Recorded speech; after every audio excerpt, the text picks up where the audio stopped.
آج ہم جانیں گے کہ انوائرمنٹ یا ماحول یہ دراصل ہے کیا.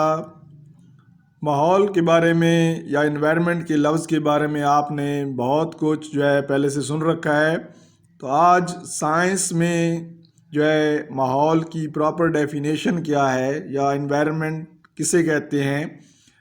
Everything around an organism that affects its life is called its environment.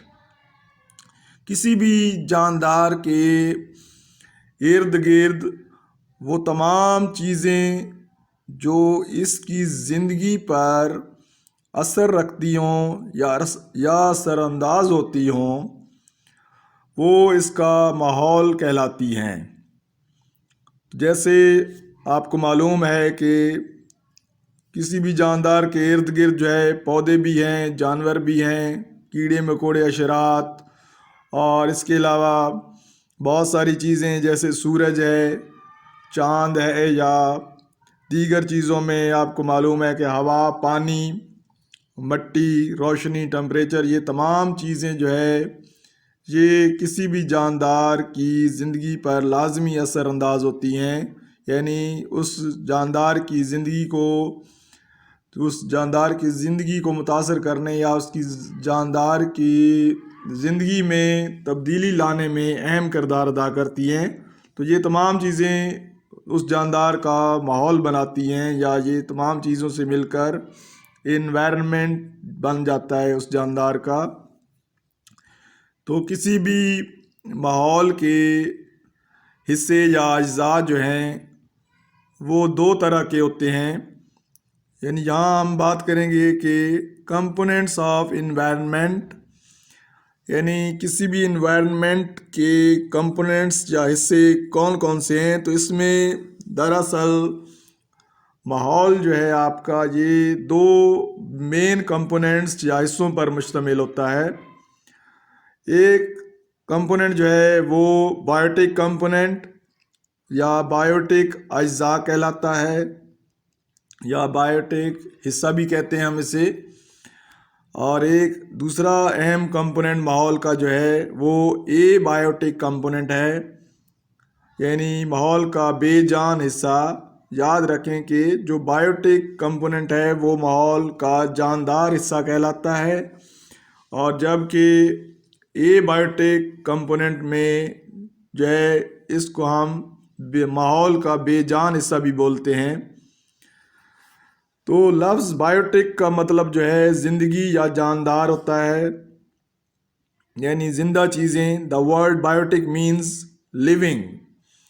All living things are called biotic components or living components of an environment.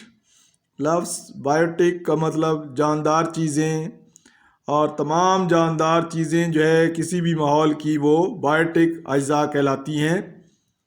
کسی ماحول کے بائیوٹک اجزاء کی مثالوں میں سب سے کامن مثالیں ہمارے پاس وہ انسان یا پودے یا جانور اور دیگر نہ نظر آنے والی مخلوق، جس کو آپ مائکرو آرگنزمز کہتے ہیں یا خوردبینی جاندار بھی کہتے ہیں ہم اسے، جو کہ مائکروسکوپ سے نظر آتے ہیں صرف. یہ تمام جاندار یہ ماحول کا بائیوٹک حصہ یعنی بائیوٹک اجزاء کہلاتے ہیں. اس کے بعد اے بائیوٹک کمپوننٹس تو لفظ اے بائیوٹک کا مطلب سمجھنے والی بات یہ ہے کہ لفظ اے بائیوٹک اس کا مطلب ہوتا ہے بے جان. یعنی the word abiotic means non living thing.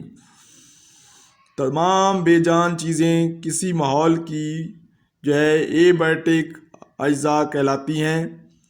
مثال کے طور پر the examples of abiotic components of an environment are air, water, light, temperature and it can be soil. تو اے بائیوٹک اجزاء کی یا کمپوننٹس کی مثالوں میں آپ نے جانا کہ آپ کے ارد گرد پھیلی ہوئی ہوا، یہ بھی ماحول کا بے جان یا اے بائیوٹک حصہ ہے. اس طرح